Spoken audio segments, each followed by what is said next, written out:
Hey everybody, and welcome to King's Titan Homestead. My name is Monica, and today is just a really quick what to have in your garden in October for pollinators. And so in the garden or even in nature, here in southern Arizona we have a really remarkable plant, Wright's Beebrush. It's an Aloysia and Aloysia. I don't know. I never get into all that names. But anyway, I call it oregano because I pick the leaves and it makes a really strong crushed oregano for cooking. Oregano, little oregano.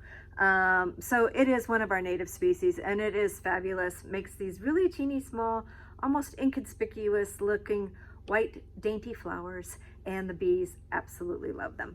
Take a peek. They're just awesome.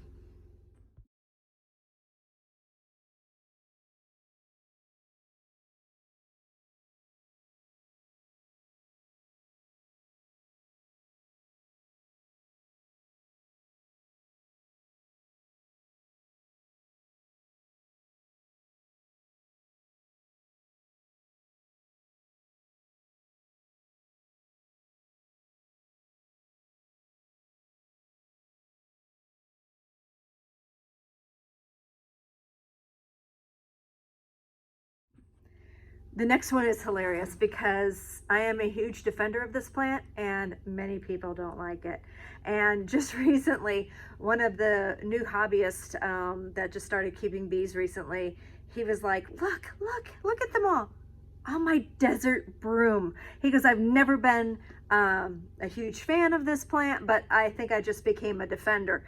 And that means that, like in the gardening forums and the talk rooms for gardening here in the Southwest, people go, what is this plant? And people are like, pull it out, kill it, it's horrible. And yet it is absolutely fabulous for our pollinators. All pollinators, native bees, the wasps, the butterflies, the honeybees, everything loves this plant. So when I see it all around my yard, I leave it.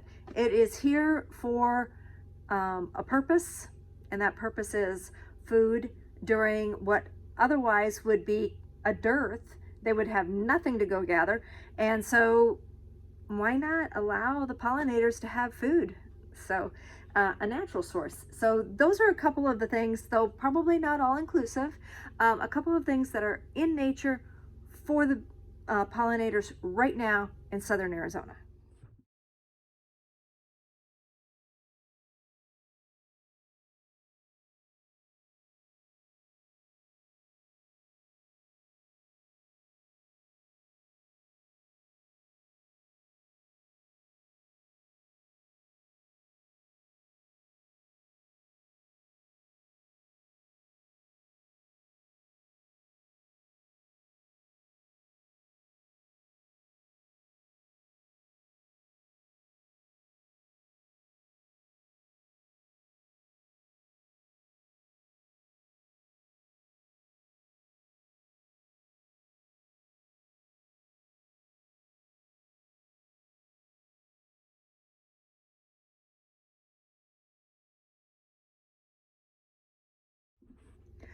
But what about in your garden? Oh, and by the way, that desert broom, that's the male species of the plant. There's male and females, and the male is the one, I believe, that they work and pollinate. So anyway,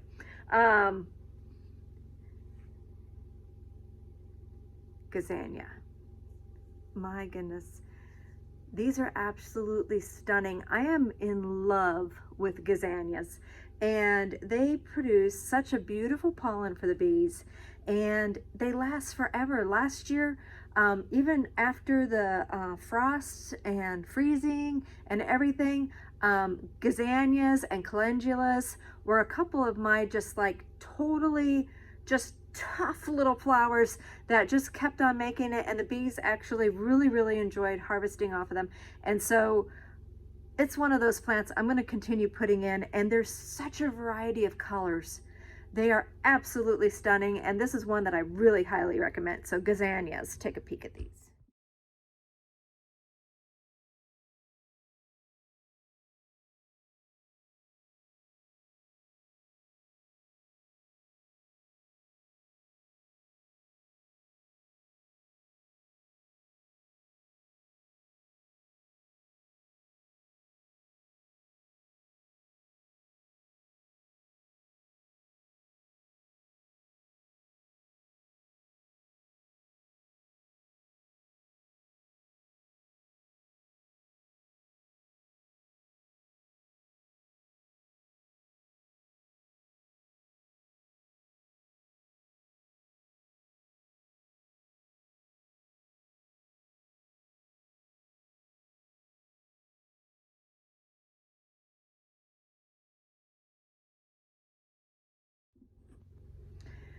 I don't see so much the honeybees working the zinnias, but the butterflies, oh my goodness.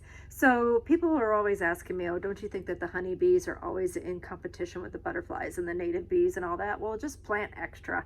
So at least that's what I do. And what I noticed was when I put in a pollinator garden for my honeybees, I started seeing so many new species of native bees and butterflies that I didn't have before.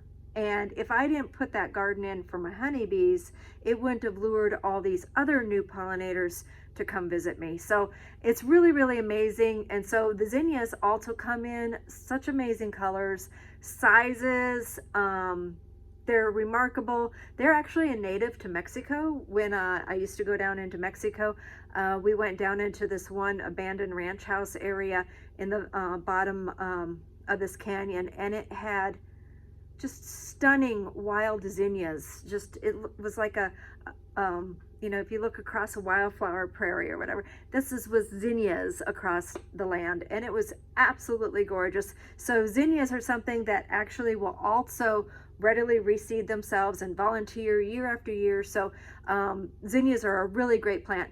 Put these in.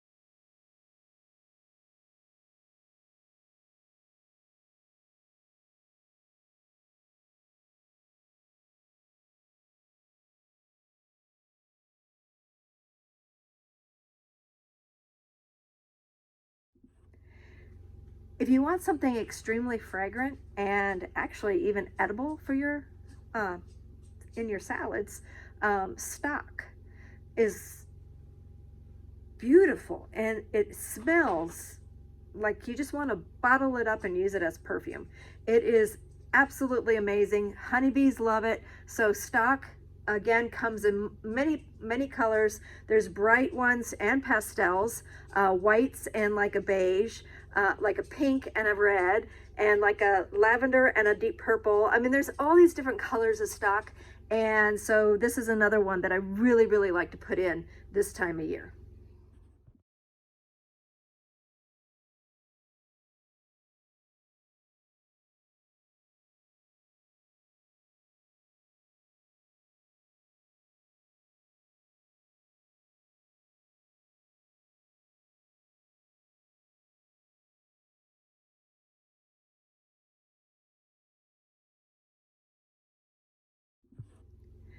And another one for in my flower garden is Lobelia.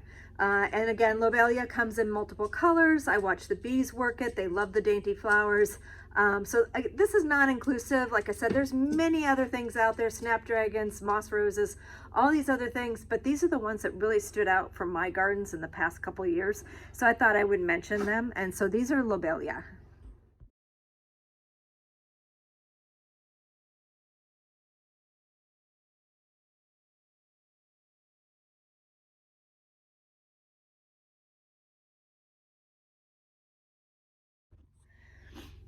Really quick, I wanted to mention something I just learned, and then all of a sudden it is going to disappear. So, limited time, and I'll put the link to this below. Plants of the Southwest. They sell seeds to many of the plants, desert plants that I didn't even know you could order seeds to. I knew, hey, the native nurseries here had to be getting them from somewhere, right? And here they are.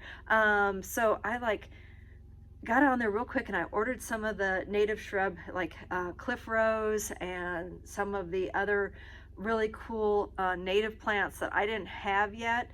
So instead of purchasing the plant somewhere, I don't have a whole lot of money to be spending on all my dream plants, all my wish list plants, but I can start them from seed, and I love doing it because, you know, there's nothing better than watching a seed pop up that you put into the ground. So there was all kinds of great things. One of the big ones that I was just so excited about that they had was the Rocky Mountain bee plant, which Dan will love because it's kind of got like a ethnobotanical, like an ancient use. It's actually one of the things that they use to make vegetal paint for Native American pottery in ancient times. So I know he's going to really love that, but think about it, Rocky Mountain bee plant. So yeah, you know it, it's a pollinator plant, and so win-win for me. So anyway, I'm going to put their link down below. It's Plants of the Southwest.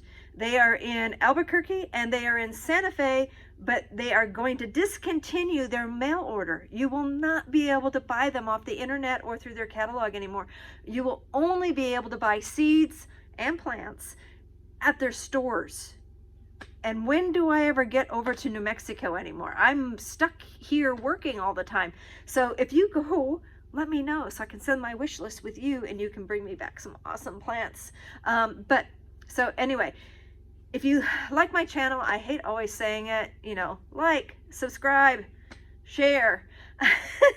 But if you want to basically help promote more of these videos or whatever, go over to my Etsy store. Maybe buy something for a loved one for Christmas or something. My Etsy store is King's Titan Homestead. We got it going again. We had a long period of time where Google screwed with us and we didn't have it up, but it's back and I have figured out a way to be able to access it with no more problems. So thanks for watching, everybody. Plant those pollinator gardens and they will come.